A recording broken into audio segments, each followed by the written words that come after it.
What up, crew, and welcome back. So, today I want to clear out some things about one topic that I think people get really confused about.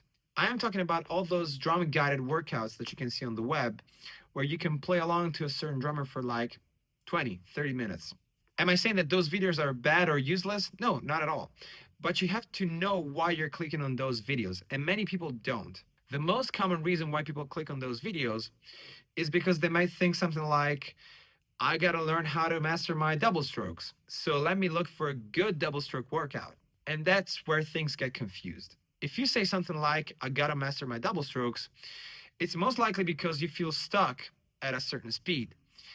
And if that's the case, the most common problem is technique, actually. When we talk about workouts in a more general way or in a more sports related way, we think about fatiguing the muscles so that it can repair and rebuild, and therefore, lift more weight or perform better.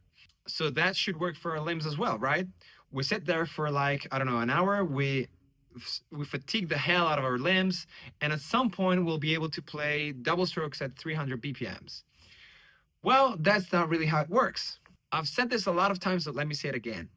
Efficiency is key when we're talking about drumming, which, weirdly enough, translates into being able to do as less effort as possible, not the opposite. When we practice technique, we're not really training our muscles, or not as much actually. We're more likely training our nervous system, which means that we have to be able to learn how to perform a movement in a certain way. And yet, the starting point within gym training is pretty much the same. We go under the squat rack and we start to learn the movement first because we don't want to hurt ourselves. And once we master the movement, we can load the barbell with additional weight. The thing about drumming and music in general is that we should start by applying the same principles, but then we should spend a lot more times in that technique department. The idea is not to load stakes with weights. That's not really helpful. We simply have to learn how to perform the movement in a certain way. But too often we leave the technique department too early because we want to reach higher speeds or something. And most of the times that leads us to poor result because we haven't mastered the technique yet. If you've been into drumming for a while, I'm pretty sure you might have heard the expression that learning how to bounce a stick is like learning how to bounce a basketball. I am pretty sure we can all agree that learning how to bounce a basketball at a slow pace and then speeding it up is the best way to learn how to do that. Nobody would think that the best way to do it is by starting bouncing the basketball as fast as you can for like an hour straight, right? And back to drumming, one of the things that I always tell my students is to not start by playing a new technique with a metronome. Because if you start doing so, even the metronome can become an external component that will kind of force you to stay within a certain boundary in time. And you might have to bend your technique in order to stay within that time frame. Practicing a new technique with a metronome right away would pretty much be like loading a barbell with additional weight when you're not ready to control it yet. So don't do it. Let me give you another example related to sports, and let's talk about high jump. Everybody these days is used to see high jumpers jumping over the bar facing upwards and with their back towards the ground. I don't know if you know this, but up until the 60s, high jump was performed in a completely different way than we see it today. This kept happening up until Dick Fosbury tried for the first time the technique that we are used to see today, which also led the technique to be named after him, the Fosbury flop.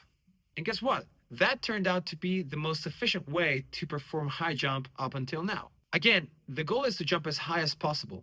And if a certain technique makes that happen with less effort, that's the way to go. And the same thing applies to drumming. So if you're trying to learn how to play a double stroke at a certain speed, we have to make sure that we're playing the right technique first. And for some reason, we've convinced ourselves that high speeds within drumming is the equivalent of heavy weight in weightlifting, but they're actually pretty different. So are all these drum workouts completely useless? Absolutely not. Then what are they useful for? Well, here's the thing. As I said, when we practice technique, we focus a lot on gathering control over a certain movement, which doesn't really require a lot of muscular effort. But what if I have to play a 2 hour show that does require a certain effort from me in terms of stamina? Well, in that case, a drum workout can become pretty useful, in my opinion. You try to play that technique for a long period of time to see if you can handle that effort. Also, a lot of these workouts go from a low BPM to a high one. So I think that can be useful to see if you lack control over that technique at a certain speed. And therefore, you can practice that BPM a lot more to fill the gap. All right, crew, that's all I have for you today. I hope you got something out of this, and I hope that this helps you to practice in a smarter way. Thanks for watching, and I'll see you next time. Bye.